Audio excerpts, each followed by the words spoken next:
What's going on? It's your boy Sermon at Sermon's Domain on Twitter.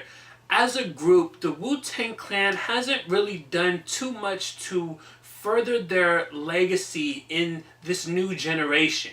Yes, they're legends. Yes, they have classics on classics on classics. However, the last few things they've been involved with have been pretty rocky.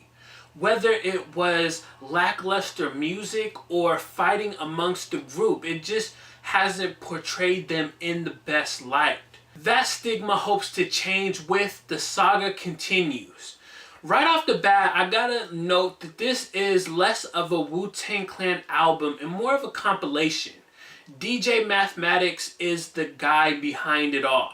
He put it together. He produced every single song on here. He got all of the different Wu members on the album, and some only appear once or twice, so it never feels like an actual Wu-Tang album, but it is some of the best music that they have put together as a group, even if they weren't necessarily bouncing ideas off each other, if they were just sending verses and here and there.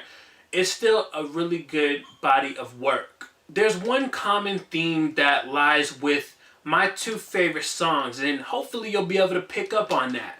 The first is Pearl Harbor. This one features Ghostface Killah, Method Man, RZA, and the late great Sean Price.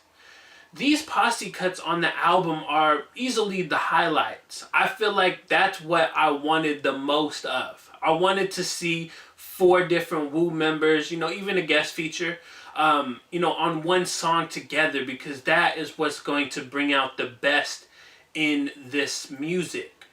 With Pearl Harbor, I feel like Sean Price sounds so natural alongside the other Wu members. It's a shame that we'll never be able to get more collaborations, because Sean Price feels like a lost member of the Wu-Tang in a sense. Then you have Ghostface's hook that is just so damn hard. Really, how many times have you heard a Ghost Santa ad-lib on a hook, or a song for that matter? And then his hook is really great. The line that I really was stuck on and really impressed and just having a lot of fun with was Ghostface Killah's with degrees in gynecology, shoot your old lady in her privacy. So that is Ghostface doing his best double entendre, gynecology. If you listen, it sounds similar. And then shoot your old lady in her privacy, private parts, gynecology, shoot, gun. It is great. I had a lot of fun when I picked up on that and just really enjoyed it. I think even though Ghostface doesn't have too many appearances on the album, that he makes sure that he leaves his presence on everything that he's on, whether it's a hook or a verse.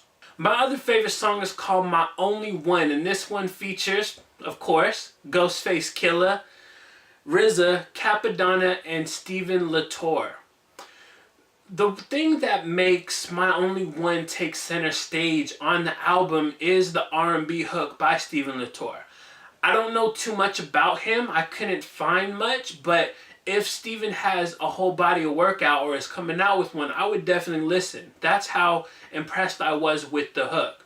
But not for nothing, it does stand out on an album that is mostly a bunch of hard records. A bunch of records where they're just trying to lyrically one-up each other or get the best of each other, stuff like that. And so My Only One takes you away from that. It's a lot softer, but it works. You have these 3 MCs telling these short stories about their shorties in different ways, and I love it. I love the imagery that they're able to portray.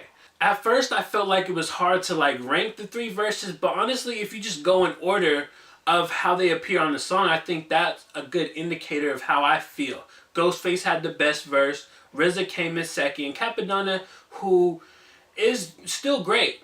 I don't want anybody thinking that third is bad in the sense. No, because he still killed it. You're killing it alongside some really great MCs as well. So that would be my ranking for My Only One. My honorable mention is a record called Lesson Learned. It features Inspector Deck and Redman. I just think that this was a good song. I like these collaborations, you know, bringing together people that maybe weren't necessarily going to work together otherwise, and so I like that. You know, Redman sounds good, Spec Deck sounds good, so that was another standout for me. Now it's time for a critical moment. Why are some of the best songs on the Saga Continue so short? RZA has a couple, you know, an intro, interlude, and then an outro, and he's rapping, and they're all really short. I felt most disrespected in a sense that the outro is only 45 seconds long, because RZA was going off. Listen, I have to recite what he said, because I'm a huge comic book junkie, so anytime I hear some comic book references, I have to talk about it. He says, I can put Loki on a cross, I snatch the hammer from Thor, then knock Odin off his horse, I choke Hercules out with his own chains, my strong game in front of Clark Kent, I finger fuck Lois Lane, at the same time I pickpocket Bruce Wayne, I got his credit card, his ID, and assets to his cave. And then the song just ends like that. Just straight up ends. And so, on one hand, I appreciate it because it doesn't leave any room for RZA to drop any filler bars. But on another end, as dope as that was, I kind of want more. The other record that is really short that I was disappointed in a little bit, I still like it, but I'm disappointed because it's called Hood Go Bang. This is a record that continues to show you like why as a duo Method Man and Redman continue to see success. It's one of those records where you're like, damn, can we get a longer version? Where's the expanded version? We need more.